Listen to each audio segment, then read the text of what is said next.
5 vérités approfondies.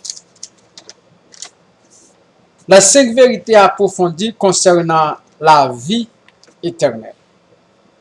Première vérité, nous allons parler ce soir. Vous avez besoin d'un sauveur car vous êtes un pécheur. Si vous êtes un pécheur, vous avez besoin d'un sauveur. Dans les 5 vérités approfondies, le premier, vous avez besoin d'un sauveur car vous êtes un pécheur. Vous êtes un pécheur. Moi, je suis un pécheur. Vous êtes un pécheur. Nous sommes pécheurs. Voulez-vous simplement vos convictions sur l'existence du péché? Lisez ces passages de l'Écriture sainte. Il y a plein d'hommes qui ne pêchent. D'après 1 Roi chapitre 8, verset 46. Et dans Romains 3, verset 23. Tous aux péchés sont privés de la gloire de Dieu. C'est pourquoi, comme par un seul homme, le péché est entré dans le monde. Et par le péché, la mort. De même aussi, la mort s'est étendue sur tous les hommes parce que tous ont péché. Tous ont péché. Nous toutes ont péché. Moi aussi, toi. Il n'y a pas de personne qui peut sauver à l'écart de ce passage. Bon, ce qui est important, mais nous tous ont péché. Le deuxième point, vous avez besoin de sauveur, car vous êtes impossible de vous sauver par vos propres efforts. Beaucoup de personnes pensent qu'il peut sauver propre tête. Les Écritures se montraient dans 1 Timothée chapitre 1er et 15. Il expliquait clair. Vous avez besoin de sauveur car vous êtes impossible de sauver vos propres efforts. You cannot solve your propre effort. Et vous avez sauvé leur propre effort, tous les hommes dans le monde peuvent sauver. Pensez-vous pourquoi vous sauvez par vos bonnes œuvres? Pensez-vous ça? Non. Jésus-Christ seul peut vous sauver. Les bonnes œuvres que vous avez faites ne peuvent pas sauver. C'est une parole certaine et entièrement digne d'être reçue que Jésus-Christ est venu dans le monde pour sauver leurs pécheurs. Dans Timothée, chapitre 1er et verset 15. Jésus-Christ est venu dans le monde pour sauver leurs pécheurs. Vous n'êtes pas sauvé vous-même. Vous pouvez sauver par Jésus-Christ seulement. Le Fils de l'homme est venu chercher et sauver ceux qui étaient perdus. Lorsque nous lisons dans Luc chapitre 19, le verset 10, ce qu'il a dit, le Fils de l'homme est venu chercher ceux qui étaient perdus. Car le Fils de l'homme est venu chercher ceux qui étaient perdus, toi et moi nous avons perdu, mais le Fils de l'homme est venu chercher. Dans le Matthieu 1er, verset 11, verset 21, il a répété seulement.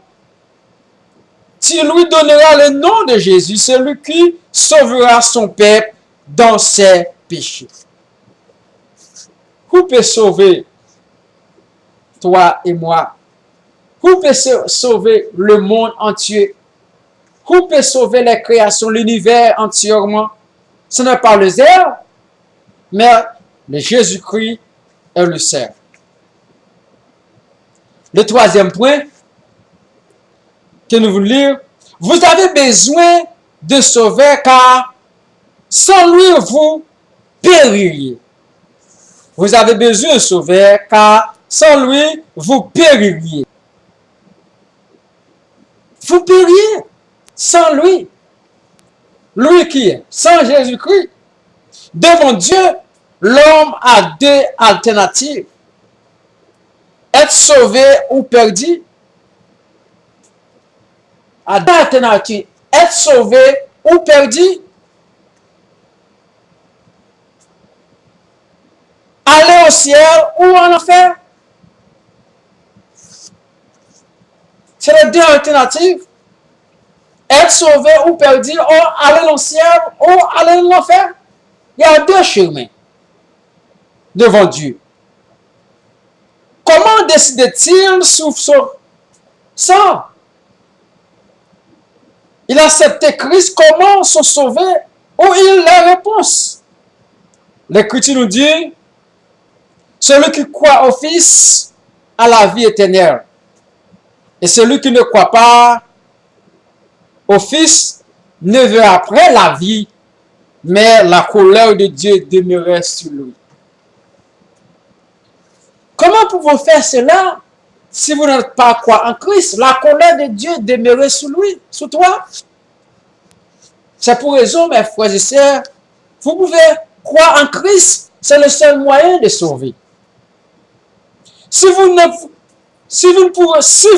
répondez, vous ne périssez tous également. Luc 13, verset 3. Si vous ne répondez, vous périssez tous également. Si toi et moi ne répondons de ce péché, de tout ce que les erreurs que nous avons fait, nous périssons tous également. Luc 13, le verset 3. Nous tous périssons également. Non, je vous le dis, mais si vous ne périssez, répondez, vous périrez tous également. Si vous ne répondez pas de ce que vous avez fait chaque jour dans votre vie, mes frères, vous périssez également. Dieu a tant aimé le monde, Dieu a tant aimé le monde, Dieu a tant aimé le monde qu'il a donné son Fils unique afin que quiconque croit en lui ne périsse point, mais à la vie éternelle. Quiconque. Il n'est pas la distinction. Il n'est pas blanche, noire, verte, rouge. Il n'est pas les racistes. Les racistes, les hommes, les racistes, pas dans le sens, Dieu n'est pas raciste. C'est qu'il a donné, Dieu a tant aimé le monde qu'il a donné son Fils unique, afin que quiconque croit en lui ne périt, mais ait la vie éternelle. Quiconque. Riche, pauvre, homeless, quelle que soit la nationalité, quelle que soit la couleur, quiconque croit en lui ne périsse point, mais à la vie éternelle. D'après ce verset,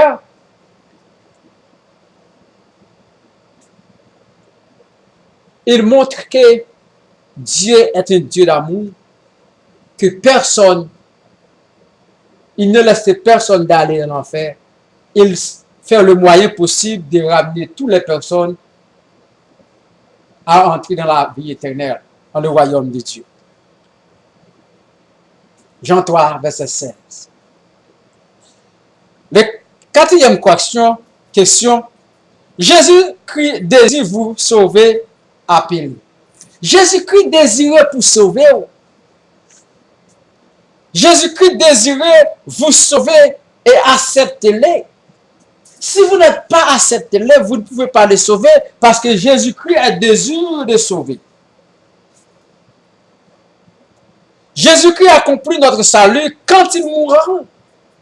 Quand il mourit pour nos péchés, quand il fut enseveli Et quand il sortit vigoureusement du tombeau, par sa résurrection, il faut donc que maintenant nous acceptons et apprécions ce qu'il a fait pour nous. Il faut que nous acceptons et apprécions ce qu'il a fait pour nous. Il faut que tu acceptes. Il faut que toi et moi, il faut que nous acceptons ce qu'il a été fait pour nous. Mais, mes frères, à tous ceux qui l'ont reçu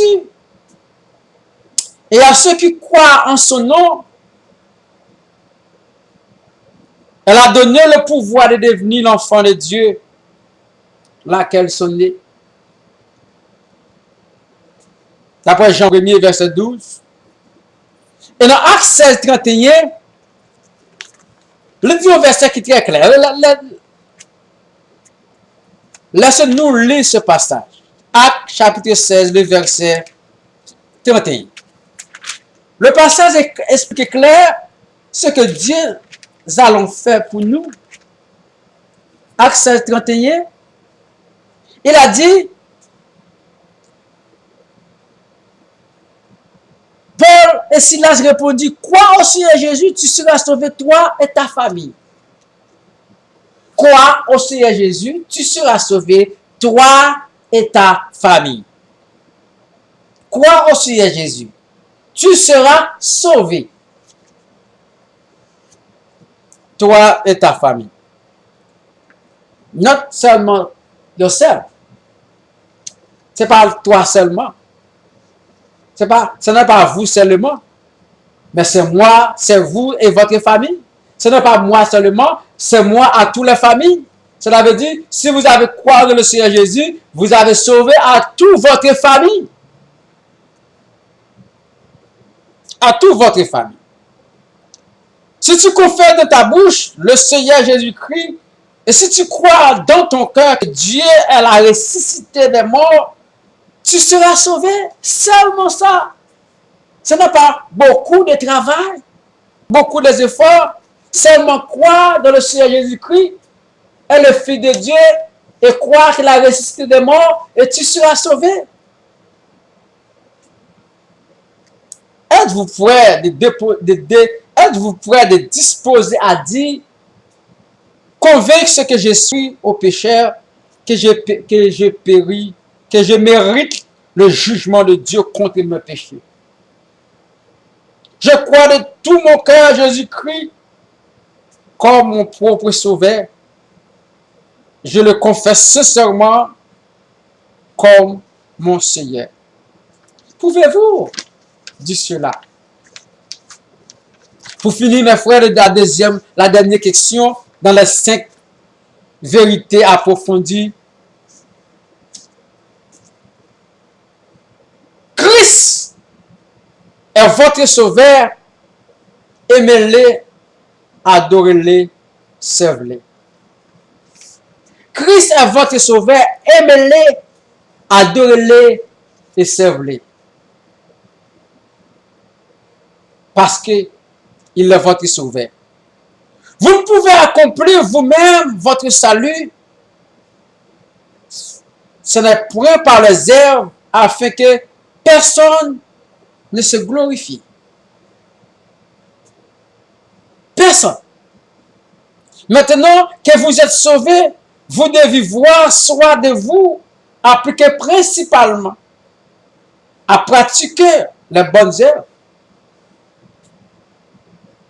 Les bonnes œuvres, à pratiquer les bonnes œuvres.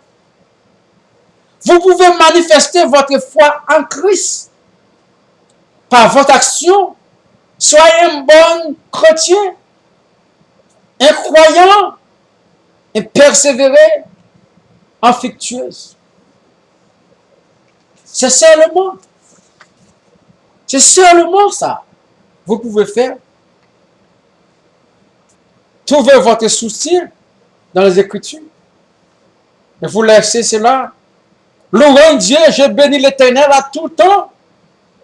Sa louange sera toujours dans sa bouche. Psaume 33, le verset 1er.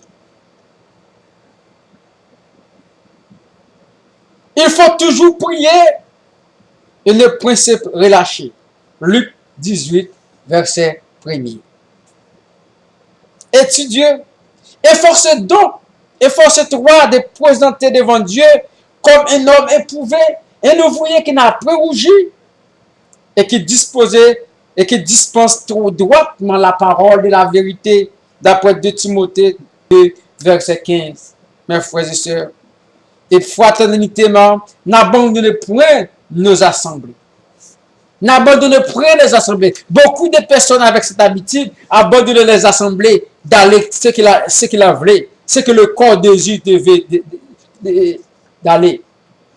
Mais les Écritures vous avez fait, d'après Hébreux 10, verset 25, fraternitément, n'abandonnez pas vos assemblées.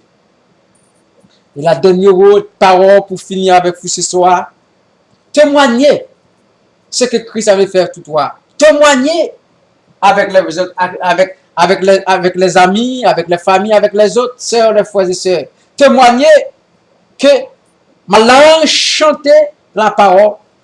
En témoignant, en chantant des cantiques, vous êtes témoigné la louange de Dieu. Témoignez. Témoignez la louange de Dieu. Là, lorsque vous avez fait cela et vous appris les 5 vérités approfondies, soit avoir sauvé. Que bon Dieu vous bénisse.